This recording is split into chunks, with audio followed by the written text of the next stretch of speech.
see, but you do not observe, which is a very salient point about society, in that we tend to let a lot of the irrelevant information wash over ourselves to keep us away from the truth.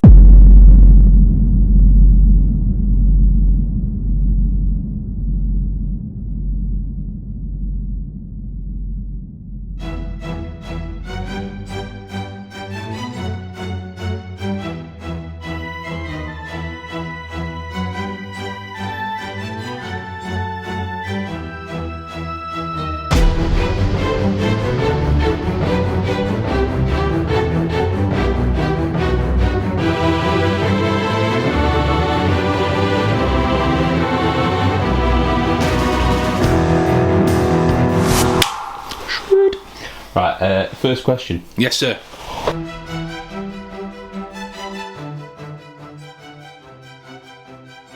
You see, but you do not observe. If you're reminded of Sherlock Holmes from this quote, then we know we haven't gone too far wrong in our little experiment. First of all, though, what experiment?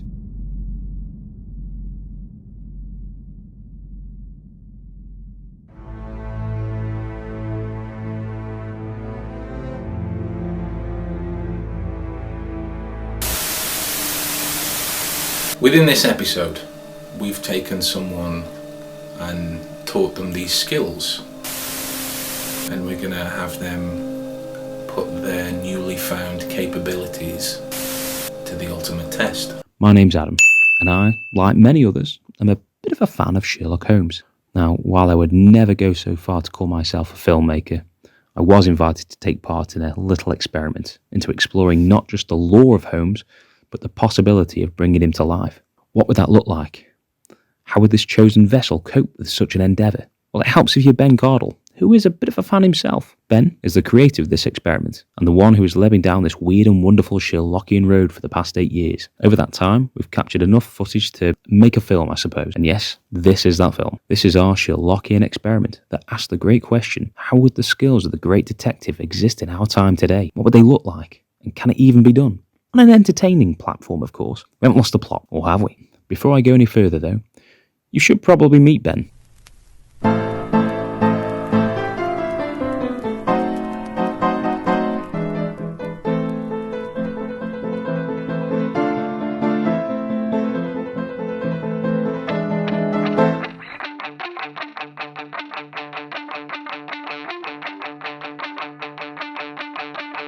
Excuse me, Jez, would you mind if I showed you something real quick? Basically, I'm going to make you see something that's not there. How did you do that? Well done. Thank you. Well done. One down, everybody else to go.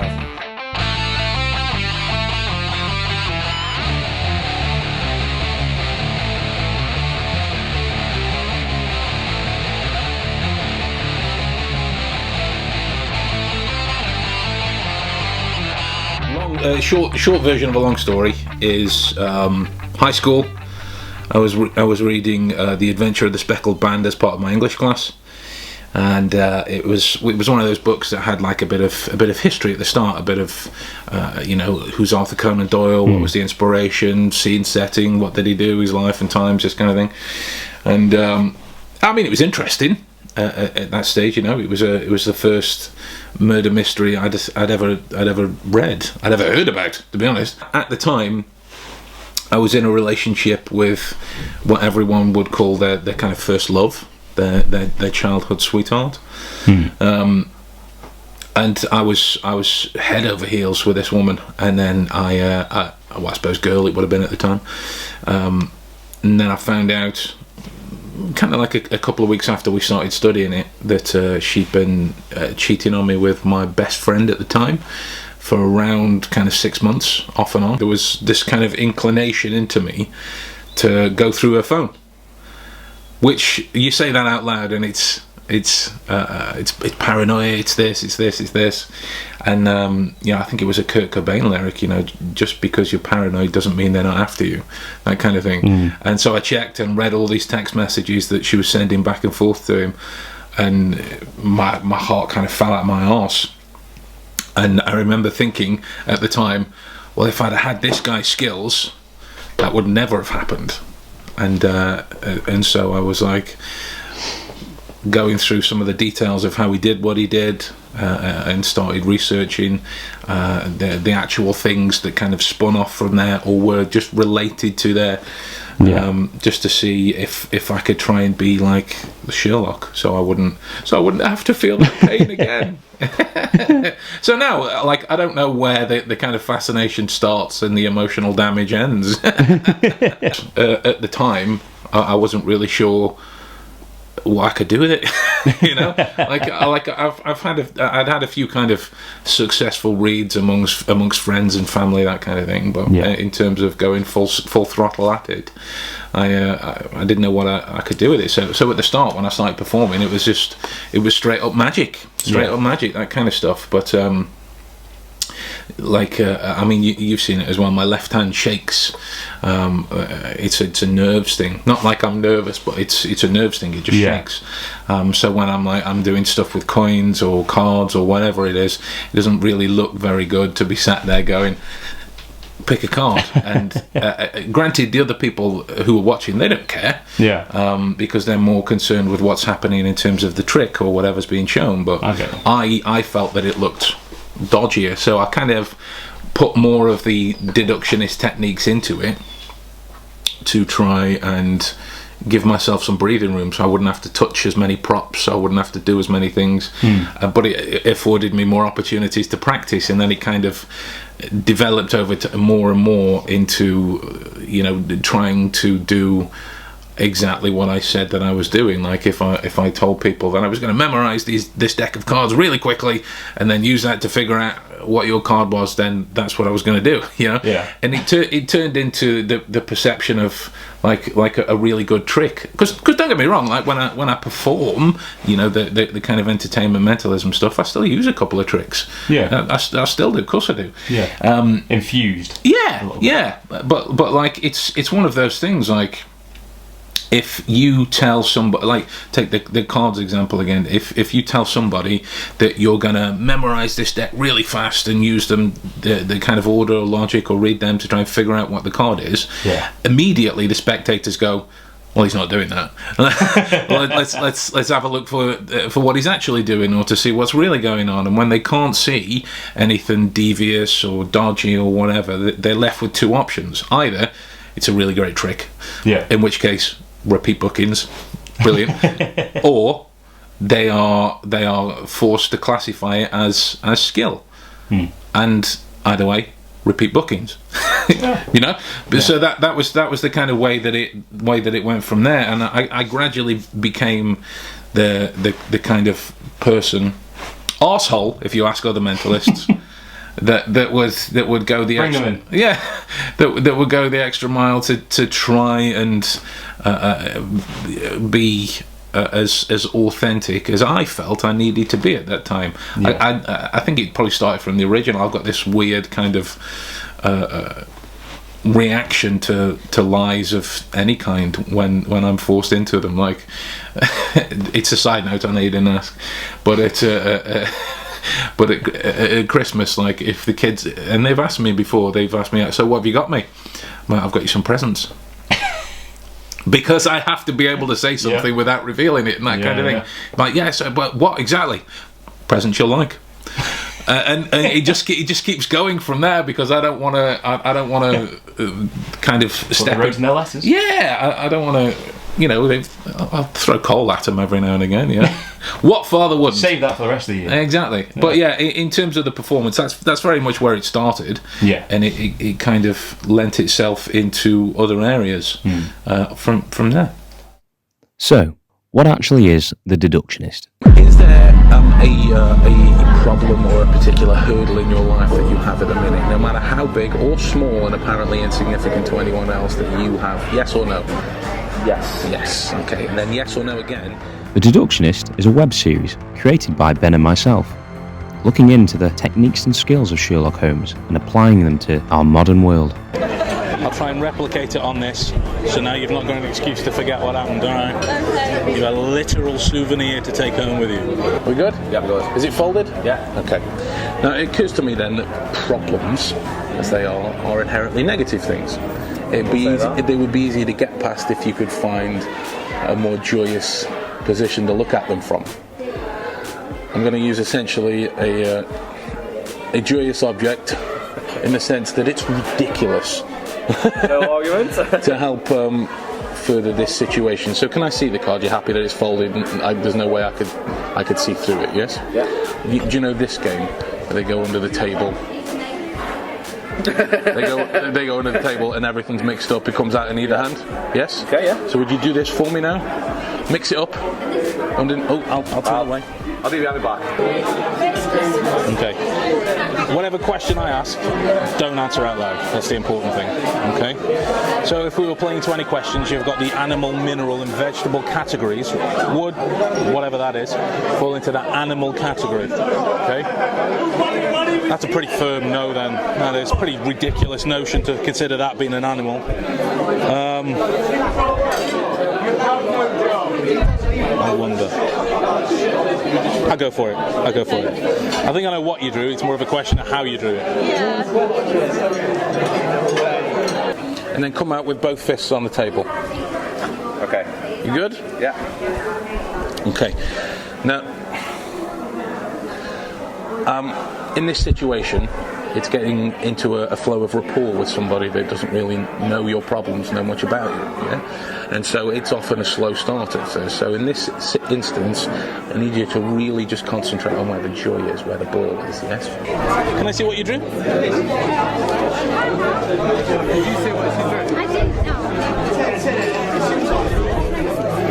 know. Christmas tree. Yeah. Oh, that's No, I'm not psychic, so it's never spot on. okay. But I like to think that that's got to be somewhere close.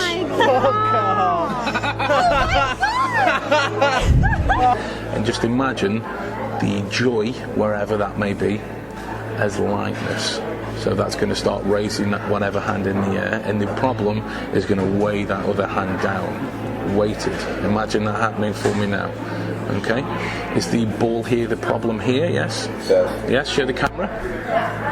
That's good. So we've got this working now. We've got this flow established. That's awesome. How on it is? That is awesome. I mean, I'll take the junk. You can keep the card. Thank you very much. So if you just think about the word as a whole then for me. Were you thinking of the word work? Is this problem to do with your job? Is the word work? The word is work. Yes. Okay. Good. So the initial idea was to try and make an entertaining version of Sherlock. So like take some of the qualities or the things that he was known for, some of the scenarios that he would get involved in, and how can we kind of manipulate that to be more entertaining, because the world of crime and that kind of stuff, when it's not sensationalized as part of a narrative, it's pretty drab. It's pretty morose. So that was the kind of the general idea about it. And I remember when we were sat in house a few times planning out some of the episodes, and there was like, so we could try this. All right, so how are we going to work it? I don't know, let's just point the camera at it and see what happens. Why not? It really was just that. Yeah. It really was. I mean, there was a I think it formed a start of the first opening speech in the first episode, like when we talked about grey areas and hopefully you wouldn't see too many, because obviously with it being an entertaining show, we can't just put forth a whole series of epic failures and whatnot. And we've always been really honest about that. We've always been really honest. Like there's those moments where either me or you have said at the start, like, so we're about to try this, and if it doesn't work, no one will see the footage. It will disappear. It'll disappear. Like a vast majority of it. I'm going to blindfold myself, stuff myself into the boot of my own car. So Jeremy Brett is my favourite incarnation of Sherlock, and that's an authentic signature from the man himself. Wow. Maddie got me that for Christmas one year, and so in Stoke, there's this place called the Heath House, and when Jeremy Brett did the version of The Hound of the Baskervilles, that was Baskerville Hall, was the Heath House.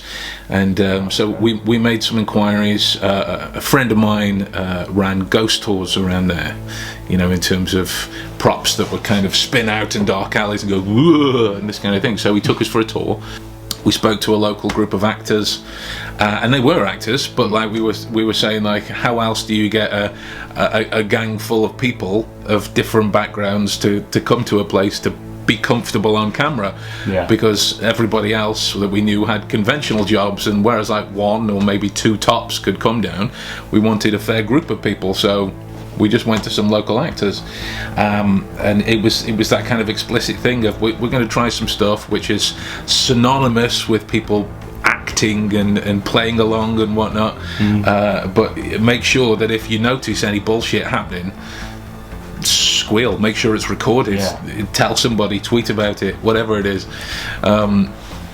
You know, so that we try to keep it as fair and above board from there. And we met some real cool people doing the Heath House thing, and we got some great stuff. Yeah. Okay, what you would do at college?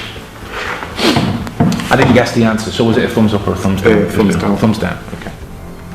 Be engineering or something like that. Is that right? Spot. Okay, good. So it's not to do with your job. What would you do for a living? I don't think it'd be anything as traditional as like. They say that people just aren't, you get jobs in fast food places, or I don't think it'd be like you work for McDonald's or anything like that.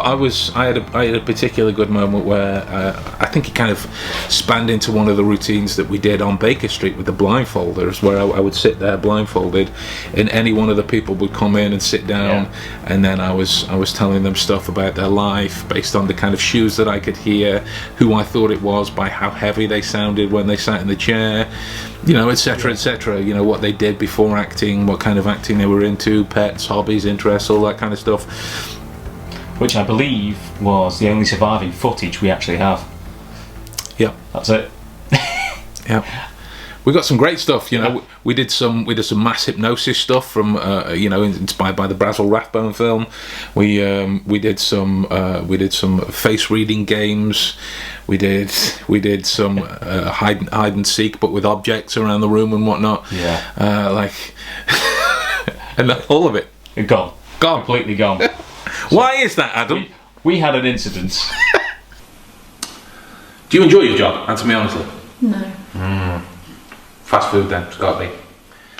And we tried to go back, and it was problems. Either Justin couldn't allow it because it's a wedding venue as well, so they got other times and dates and things that they had to facilitate, or we couldn't get the full group of people to come back because they were on jobs, you know, earning a living. All we did that day for them was buy them dinner. That's it, you know. They didn't make anything out of it, so they were just turning up for the sake of having free footage, most of which they couldn't have because It was gone. because we lost. So, after an unsuccessful venture in the editing room, we decided to cobble together something new, something that fell more in line with our aim, that ultimately became the first episode of the web series, The Deductionist. It was via this change that we could make a vehicle for the original idea, and thus we set out to find new volunteers to include in our miniature circus. There's this one thing that's infamous among mentalists. It's called a drawing duplication, and there are maybe, I don't know, like 1 trillion different trick versions of it you can do. So I was doing one of the versions that I knew of at that time at a table. We hadn't started filming yet, and the kind of line of it was, you draw something that's anything you want, but so long as it's easily recognisable, something that if you were to show it around, everyone would know what it was without you having to say. And you would immediately see some of the guys start going, yeah, like this, right? So I'm already thinking, he's definitely drawing a dick. He's definitely doing it. And so he would have the business card or the pad of paper, whatever it was. He'd keep it to himself. And I just started going. It was a penis. And it got the reaction. So like I didn't even need to get to the trick part because I was just observing a person, figured out what it would be based on their reaction. and it would work from there. But like the one that we put in the episode, I think it was the one, the woman with a ginger, good number of years ago now, she had ginger hair, and I remember saying to her, I think it might have been cut from it, maybe it looks a little like a penis, right? But keep it simple. And she ended up drawing a flower. And that was the same thing as well. So it's one of these things that the more it kind of happens, so you more you know about the unit, you more you know about this kind of shared thinking process. And yeah, so we down in Devon, I ended up just walking up to tables going, in short, draw something, don't make it a penis, and watching the guys go, my God, he's in my head. I'm not. Just if you tell most guys, we would be included in this as well. Yeah. You tell most guys to draw something that's easily recognisable, everything would know. Guaranteed, we'd either go to like a penis or like cartoon boobs, or something like that. If we were the volunteers, we'd ruin this. We'd absolutely ruin it. Yeah. Thank God we never came across us. God, yeah. Can you imagine? So, without looking to your left, the flags above the counter, what colour are they? It's 4 colours. 2. However many you feel comfortable with. This would be something that you use daily. Yeah. Yes. Yeah. Using the deductive element, this tells me quite a lot of things. Right. It's not that heavy. Okay. Because it's something you can hold out there, not at arm's length, but quite comfortably. Okay. Tells me the size because of the bag you've chosen. Okay, which obviously cuts down quite a few items. Right. Okay. It was like we looked at some of the things that we did in the first episode, and it kind of bore forth a theme, and then we was like, okay, so the second one we can give a theme to it, and then create the things that we were going to try around that. And the more we started spitballing these themes, the more it kind of was made apparent that these are kind of traits that Sherlock would work on. So are we all ready? I'll give you a count back. 10 second count, yeah? Get the string, get tension on the ropes, yeah? 10 seconds! 3 seconds.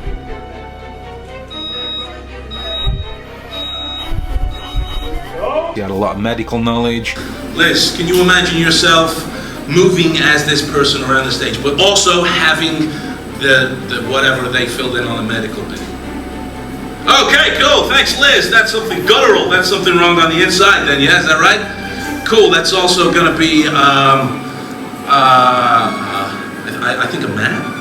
Yeah. Okay. Obviously, read people. This guy here moving with quite a sort of slow, cumbersome pace. I'm going to tell you why that is because he has had way too much to drink this morning. And that's not even a joke. And we kind of frame that up around that, so that when we were thinking about drawing it to a close, because by that time it had been like, I don't know, what, 4 or 5 years, was it? Something like that? Yeah. 4 or 5 years? Not exactly prolific, are we? But it was kind of like, so how do we finish it off? So I was like, what about if we taught all of those skills to somebody else and had them do the Sherlock role, had them solve the crime, do whatever it was. I've come up to Stoke today to do some training and potentially solve a crime with Ben.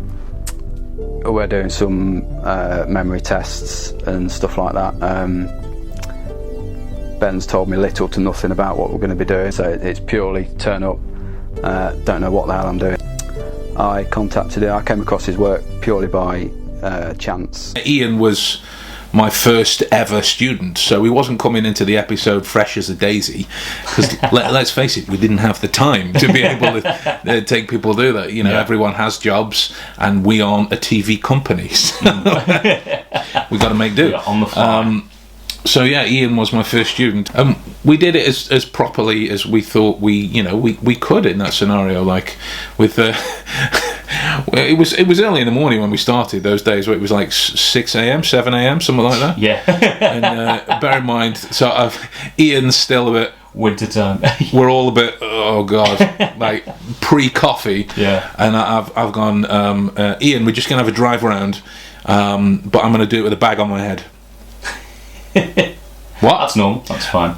Well, okay, stop the drive. It's 7:30. Now that you've observed the surroundings, put the bag on your head, and I'll stop somewhere.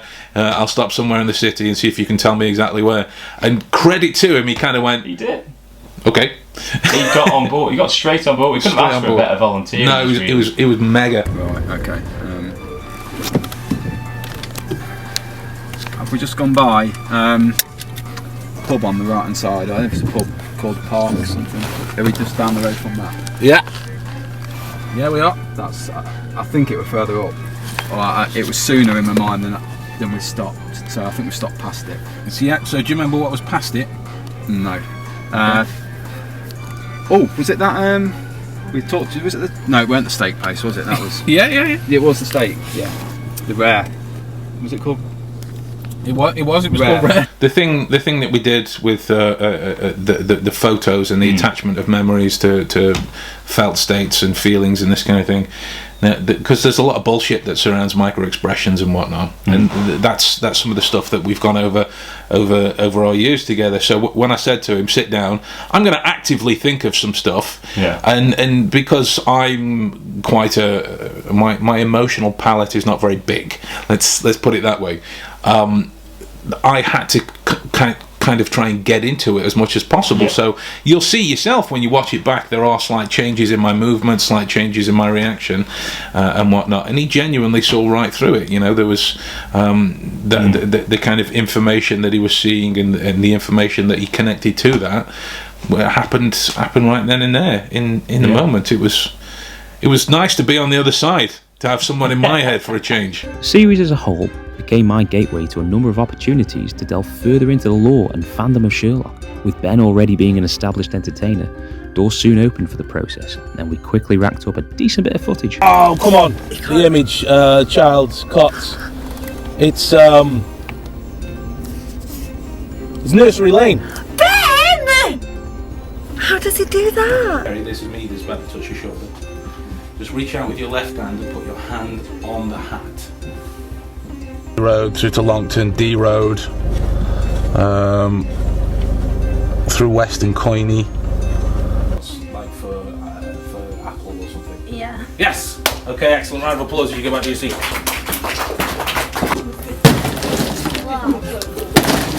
Right,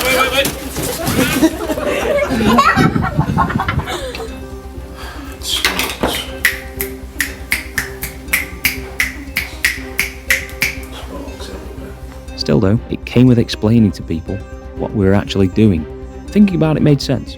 Doing it made sense. But condensing the notion of bringing Sherlock Holmes to life in the real world was a bit more complex. So before further ado, I want to bring on your first act. It's the absolutely amazing Mr. Ben Cardo. Give him a round of applause, everybody. Good evening, ladies and gentlemen. How are we? Get on with it. Okay, good. We weren't simply trying to put flesh to the character. Ben was actually inhabiting those skills, those sensationalized techniques, and applying them to our world, but from an entertaining angle. Right, so Ben is going to walk on the glass, on his hands, and catch your bullet in his mouth. Right, you ready, Ben? Hopefully. If you take a white ball out, you're a liar. If you take a black ball, you are our group's only truth teller. Drum roll. We got our victim.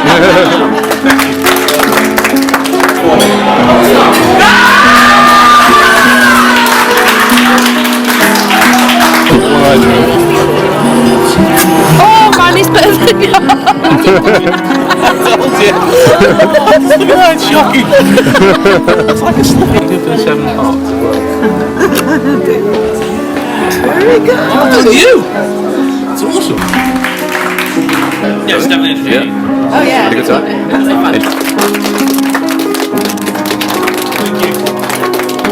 Oh yeah, wow, that's amazing. Very, very good. Very clever. Really impressive. Really enjoyed it.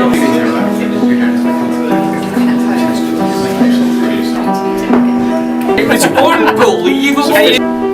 Possibly you could tell me, explain, process. We were searching for what was behind the spectacle, and whether or not what Sherlock could do was actually possible. How's lockdown treating you? Oh, brilliantly. How about you?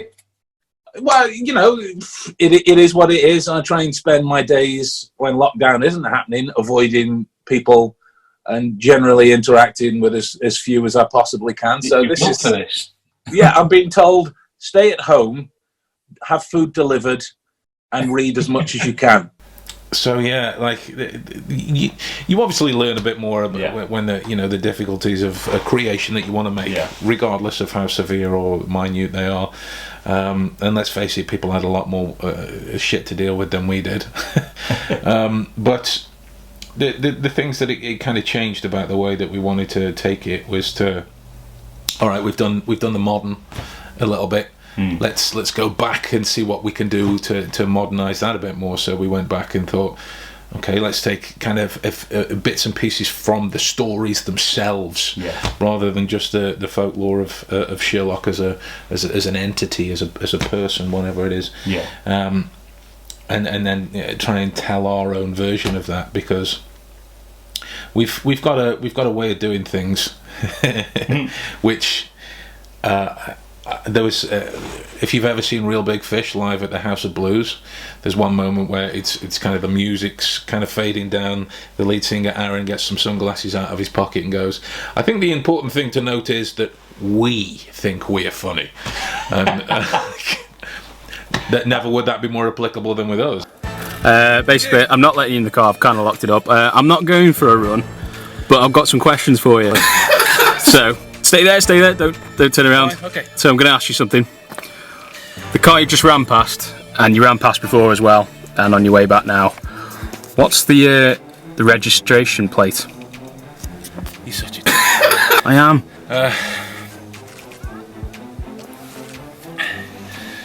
OY 18 HNT, it's a Skoda. Si vous deviez choisir, laquelle serait votre préférée, le début, le milieu ou la fin? La fin. La fin. We're going to film the end of the episode a socially distanced, sniper-based, empty mind palace kind of routine. Okay. Who with?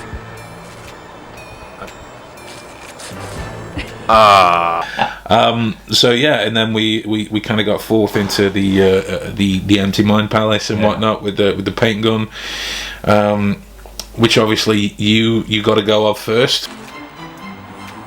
Did it miss? Oh! That's one from the booty. Right in your ass. Right in your ass. Oh, that was fun times. I mean, a social distance time, a time where we couldn't really meet up that often. We had some real good fun, sort of thinking of different ways we could go forward with this, and also do something we hadn't seen before, which was literally just blatantly harming you. It was just having a crack at you with a gun. Yeah, I mean, and Ian as well. Ian goes paintballing.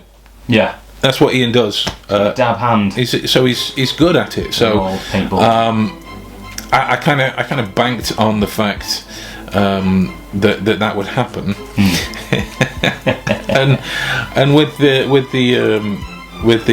aiming at me and whatnot, and I was trying to protect it to protect myself. The idea was to do it like this and have like protective pieces as the only place that he would shoot, so I could stand there and I would be unharmed because he would be shoot. I would have kind of got ahead of it and figured that out ahead of time. But the thing that I hadn't figured out ahead of time is how to make armor that small.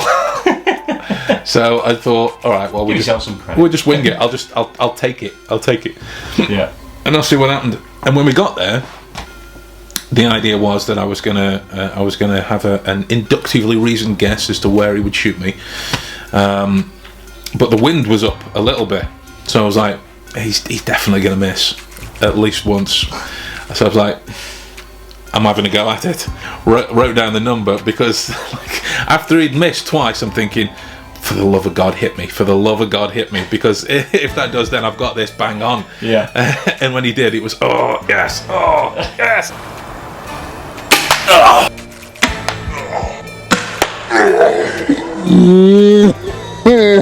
It was a great shot. It was a great shot, both camera and with the gun itself. But like before then, I was thinking, I'm stood here in like trousers and a jumper. I've got no protection whatsoever, and I don't know what the kind of PSI is or whatever it is from a paintball gun, but it stings. Yeah, it hurts. Okay, so 2 misses, 1 shot. I'll come a little bit closer. Yeah, I was going to say I'll come a little bit closer. Hold up.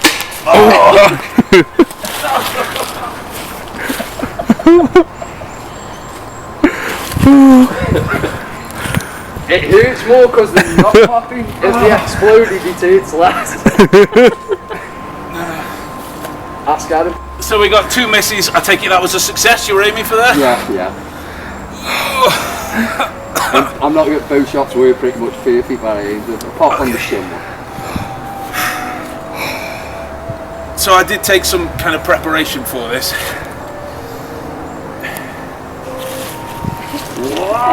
No! As I'm stood there, I remember standing there thinking, right, let's do it. I've got no protection, so I ripped a corner off the cardboard box, stuffed it down there, and like after every one, I'd have to kind of rearrange because it was the 3rd shot where he hit me in the groin, and it was sort of sliding down my trousers a bit, so I'd pulled it up, rearranged it, and I'd gone right. I remember Ian, he didn't even kind of pause, he just went. I was like, oh my god! I remember hearing the tink off the cardboard. I was like, oh. That couldn't have been more planned. Yeah. If it was planned, because it wasn't planned, it was just completely fluky. Yeah. Is that what you were aiming for? 2 seconds. Oh man. What? Yeah. No. Just to recount, how many times did you miss? Twice. Turn it over. Oh my god. It was great. It was great. But that's the thing, right? You know, I'm not one for trying these. You've seen them where they slam their hands down on cups and whatnot. Yeah. Like we tried that with the sledgehammer and me in the boxes, because the only risk in those kinds of scenarios should be to me. You know, I'm putting my my whatever word you want to insert word here on the line for it.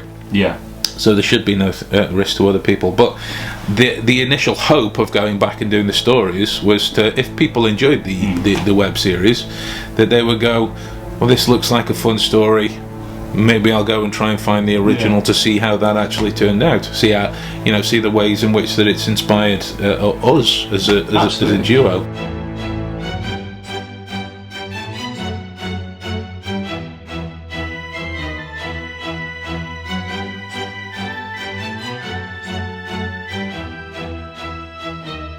So, looking back to where we began, did we do what we set out to achieve? Oh, mate, that was getting on that set. Like, did you feel? Did it have a I made it moment? Oh, mate, it was. I mean, look at me. I'm not the most conventional person at all. So for the people that I have to work with now, pull it off. Yeah, well, so to kind of go there is to be like a mecca, the Graceland of this particular world.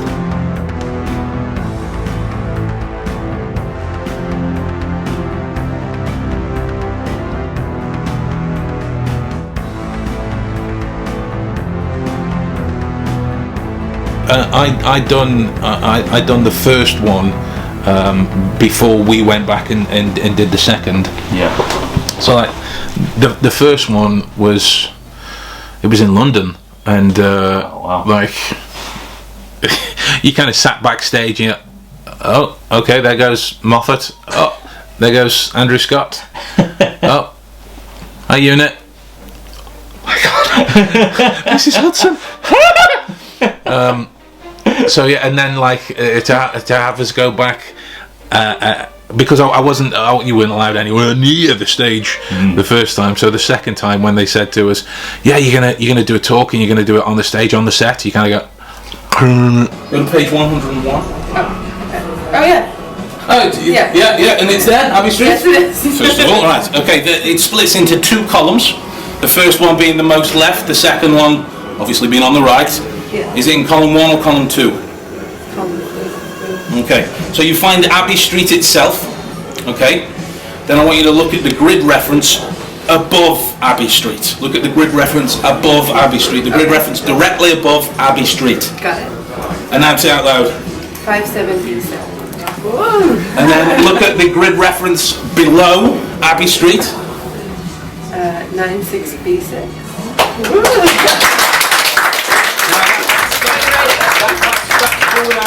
If I can't tell you that Abbey Street itself is 63D5. Close. Oh! What was it? A4. 63A4.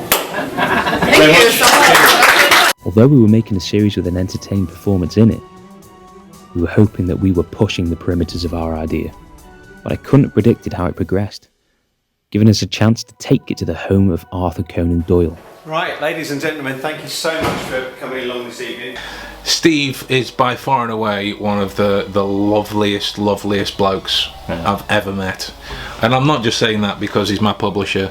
He is sincerely one of the loveliest blokes you would ever hope to meet. Right, you filming? I am. You're filming, right, Ben? So this is a tradition, this is an Undershore tradition. Okay. That when a writer comes to Undershore, okay, we get them to sit behind Sir Arthur's desk. Okay. So if you go and sit in the chair, please. And so gave you that opportunity. Yeah, when we walked in, it wasn't just a case of come down to Undershore and do a show. It was a case of come down to Undershore, you know, we'll feed you, you can hang out with everyone. Bonnie McBird was there. Yeah. If you don't know, she wrote Tron, and she's a pretty huge, prolific Sherlock author at the minute. So, like, I remember when she came over and spoke to us afterwards, she went, "Ben, it's interesting as ever to see you." Thanks, Bonnie. But yeah, so when Steve was like, do you want to come and write a line from your next book in Arthur Conan Doyle's office?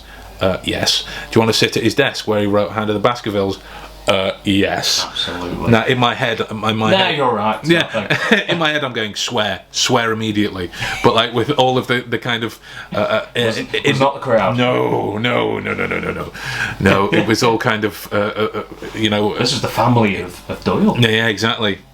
Conan Doyle's was his last relatives. Yeah, I don't know how many greats it is. Yeah. But like there was the descendants right there of the Doyle family. Like to see them, to talk to them, to have them yell weaponry at me, like it's incredible. It's mad. It's mad. At this very desk, no, it wasn't really this desk, but this is a new desk. This room, and in that position there. Yeah. So there are many pictures of Sir Arthur sitting there writing, and you're looking out basically over the beautiful South Downs over there. Yes. And we have a little tradition. Any MX writer that comes here, the tradition started by the wonderful editor David Markham, who penned the first line of his next book. Okay. So what you need to do, you just need to write a few words or a sentence. And that's the start of your next book. Or a future book. That's Maddie up there? Yeah, that's cartoon Maddie. That's cartoon Maddie. We do have shots of the real Maddie. We're going to have a go at a card game, right?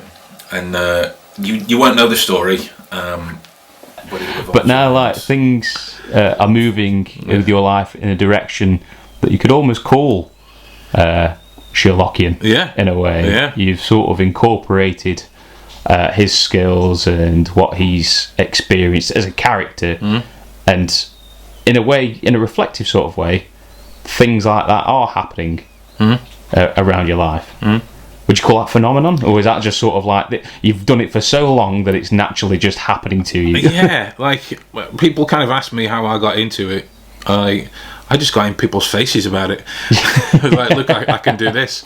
Let me help you. And obviously, you know, I'm not rich beyond my wildest dreams, monetarily speaking. But in here, I'm set for life. You know, that's as mushy as I'll get. Because if I could go back and tell 14-year-old me, I'm like, look, it's going to suck for a few years, but it's good. It's good. It's good. You're gonna be fine. Yeah. Because like now the people that I'm sitting in Zoom meetings with, from some of the acronyms that exist around the world, and the NDAs that I'm signed, that I'm being asked to sign, the kind of cases that I'm being brought, and I sometimes, most of the times, I'm like imposter syndrome. In that, like, sometimes I'll have to be sat in a meeting like this, so I'm kind of covering up my tattoo, or make sure that like my Marvel comics are hidden behind me, because like I'm being I'm discussing like a robbery or a case of corporate espionage, or we are remote assessing someone, or etc. Like I've been involved in missing person stuff. I've been involved in gang stuff. I've been involved in drug cases, and you're like, I show people card tricks. Fuck. But like, it's now that it's come together with a woman that's nothing but supportive, and firsthand some of the garbage that I've had in that kind of way, some of the absolute garbage. So like when I said, Maddie, I'm gonna try and give myself some water torture and solve some puzzles upside down while being drowned, we totally did it. Yeah, she went, she was alright. Okay. So, Maddie, I'm just gonna have to take this call, but I've got to enter into some kind of disguise as a Scotch businessman. Okay. Sound. Yeah, fine. Like, non-judgmental. No, non-judgmental. Henry Spencer from Psych. Now I understand from your host, Maddie, the bride to be, that you're a little bit like Henry. You use your skills to catch the bad guys. Good for you. You do it for real. Me, I'm just a pretend one. I'm like one of those fake doctors on TV who do commercials for Preparation H and hemorrhoids. But you're the real deal. Well, that sounds really exciting, and that's fantastic, and I wish you the best of luck. I actually think to do what you do would be very exciting. That is, I'm assuming, if Maddie has led me down the right path, that you are some sort of detective. Bad guys.